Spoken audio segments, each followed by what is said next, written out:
Here's another Brad Clausen. I'll tell you your own thing so you know how interesting it is to hear it from someone else. Brad told me this story that made Kundalini absolutely make sense to me, that when you take a torch, you put some rags around the end and you're like a torch, you're going to go burn the witch or something.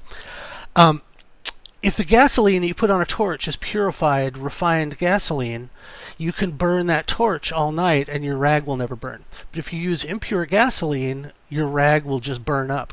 So these fine filaments in your brain and in your nervous system are like the rag, and if you undergo this Kundalini process without first going through the purification process, these fine dendrites and synapses, and you create this giant electromagnetic event in your body that's like an orgasm, but it happens on a different register. And so part of the reason for the purification is embodied in that metaphor of the torch, that you can cause this thing to happen without going through all these precautionary measures, but if you've ever met someone who's done that, you'd know not to do it, that you can literally cause an extensive amount of damage, not only to your actual wetware, but your psyche, by doing this in an uninformed way. But if you take the time to consult with this old science, which is very much like yoga, it is really just a different art direction on the principles of yoga and the principles of Taoism. They're the same thing, to the point where it's the blind men and the elephant. It's these people who can't see the whole picture doing the best to describe this phenomena from their perspective. The metaphor of the blind men and the elephant you really see in the fact that Taoism, Kundalini and Tantra traditions, ancient Egypt, and probably the Kabbalistic traditions too, have this super secret knowledge that is how to achieve this transcendent state. I'm sorry, that was kind of so anyway, now that I've wasted everyone's time with that, let's go back and talk about this, the importance of fluids and essences and purity and the idea of retention. Yeah, and it just, like I said, I think just that idea of alchemy is this idea of you're just refining and refining and refining and you're purifying something to get it to be 100%, to get its true essence, to get what it is. And I think in Taoism too, they talk about this idea. I think it's where you get the idea of the fountain of youth. This idea is that if you are purifying the fluids of the body, it is beneficial to the body, and you are healthier, you live longer. And when you, like I said, when you start researching this stuff, you get into things about immortality, and that's sort of this crazy idea that's at the far end of the spectrum. But you also get into just longevity, that people are able to live longer because their body is operating at its perfect state, and it's healthy, and it's getting everything that it needs. And the idea for the Taoist alchemist was to do the great work, to do this royal art, to achieve this state of this higher consciousness, this union. It takes a long time. It's very difficult, diligent, hard work.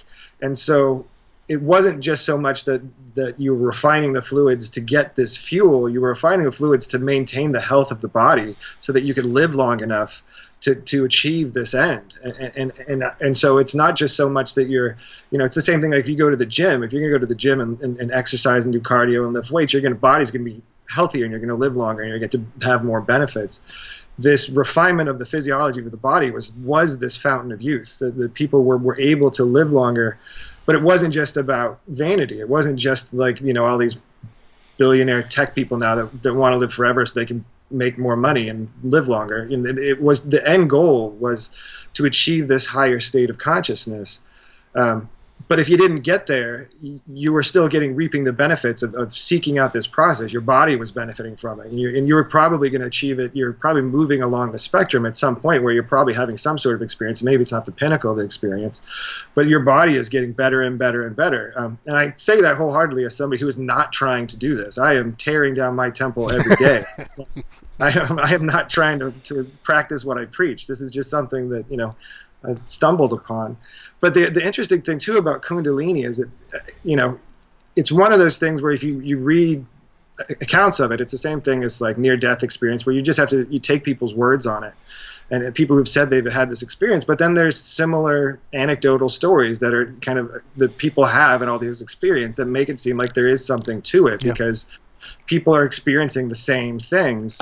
And to your point, one of the things that seems to be coincident, or just seems to be part of the package, is every single story you hear about someone who's had a Kundalini experience, it's accompanied with this momentary connection to a state of all-knowing. That idea of samadhi and this idea of a download. I'm hearing that more and more often. Creatives are saying, I got this whole download the other day. So go ahead. Yeah, and or even to that idea that people talk about it being blissful, and and even that again, they describe it as orgasmic, but not the same way in a physical orgasm, that it is sort of this psychic orgasm. I've never had a Kundalini experience, so I have no idea. I don't know what it's like. But, they talk about this fire moving up the spine, and I think to me, that really just sounds like electricity. I mean, in the same way that, and I think when I look at the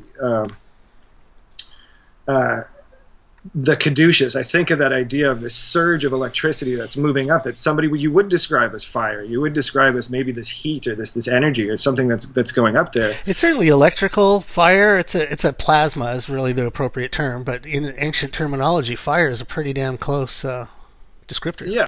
But the body, we produce electricity, so that is something that is going on there, and maybe though it's just that there is this amplification of the electrical currents in the body that are very low level, that somehow that current gets just cranked and it gets shot up to the brain, and that's sort of the whole idea behind enlightenment processes, or the idea of a light in the brain, that anytime you have an idea, there's a light bulb that goes off in your head. We talk about people being bright, this idea of this surge of light and information that just seems to be happening with those experiences. Another common report of a Kundalini experience is the visualization of exploding lights. So light and this connection to all-knowingness. So in art, we see holy people have the halo around their heads, very directly related to the magnetic fields and the light emanating from the central source. I'm sorry to keep interrupting. Yeah, but to that point, that idea of the halo of a saint, or that idea that Jesus's face shone like the sun. Wow. Or even why do kings wear a crown, but golden crown? It's to emulate the rays. And it's of gold, the sun. Right? Yeah, it's your head's based. The crown's basically this idea of a blowing light coming off the top of your head, and the seven rays on the Statue of Liberty. The 7 rays of Columbia. Yes, and I mean, and that's the whole idea of the solar disk that you see in Egyptian artwork, of this light behind somebody's head, or this, and now I see the light. And now that aha moment that people have, where you're just struck with this thing and it just sort of hits you. It certainly seems that in all of this, light is somehow relaying information. There's somehow, light is somehow and even when you think about that symbolically, I mean, light gives you information, and when you're in the dark, you're ignorant. When you turn the lights on, all of a sudden you have information of your layout. You know where you are. You're illuminated. You're not in the dark anymore.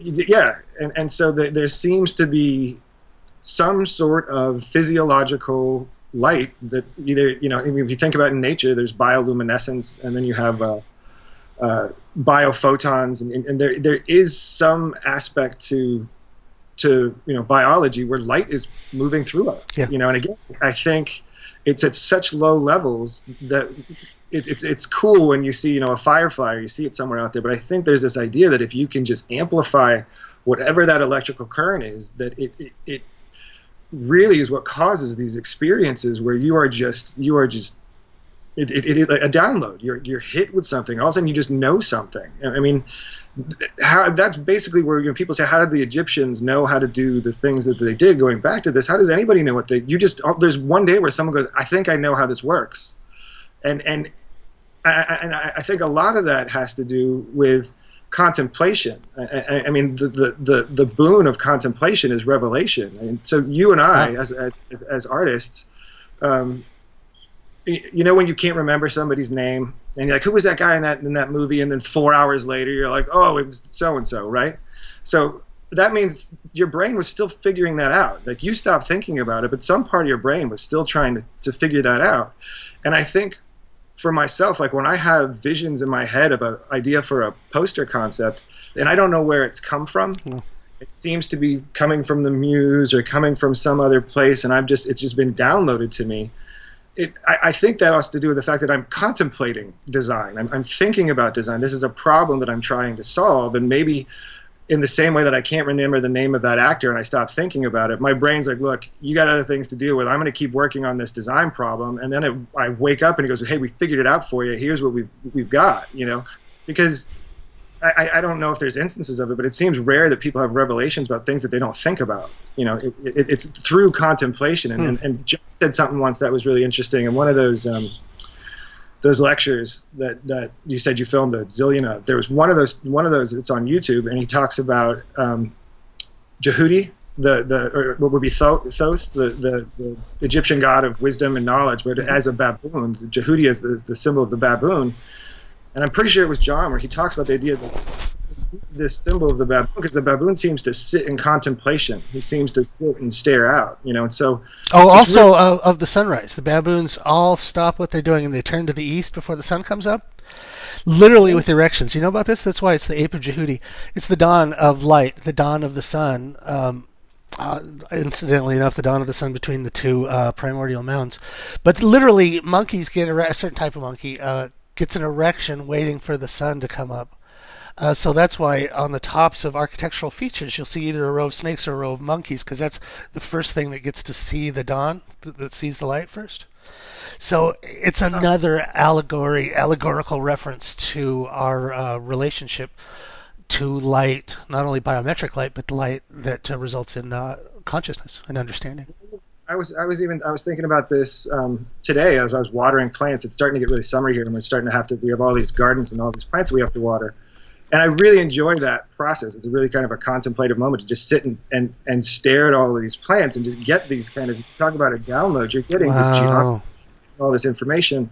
But the thing that I find really interesting is that flowers and plants are doing the same thing, is which they are ascending upward towards the light. Wow. And even a flower to me is almost like the plant is mimicking the explosion of the sun, that it's making this beautiful explosion of color right back up to the source of light. But again, there's this idea of a raising up or a movement upward, and that whole idea of the 1,000-petaled lotus and the seventh chakra on the top of the head, that it seems like we're sort of upside down plants. The bulb is our brain and the roots all grow down, but there's this other idea that upon going back up to the brain, there is this explosion of this flower, of this, and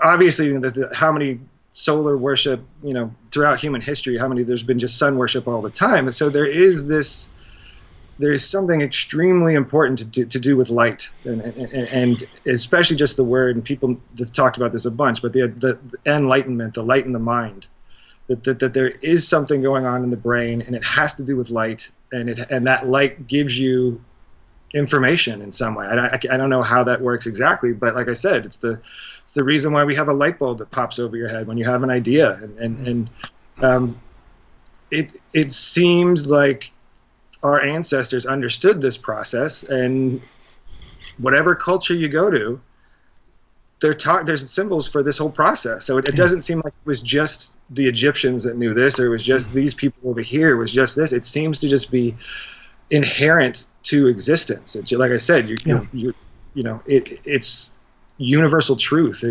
Every one of the cultures. I'd originally started out thinking this was only ancient Egypt, but as our research project progressed, these same symbols, the snake, the triangle, the location of the third eye. Did you know that Göbekli Tepe, one of the statues they unearthed, had a snake coming over the top of the head and terminating at the third eye? No. 12,500 BC. Did you see Venice walk behind me just then? 12,500 BC. The oldest statue we know, except maybe for the Venus Lesbique, has a Kundalini symbolism on it of a rising snake.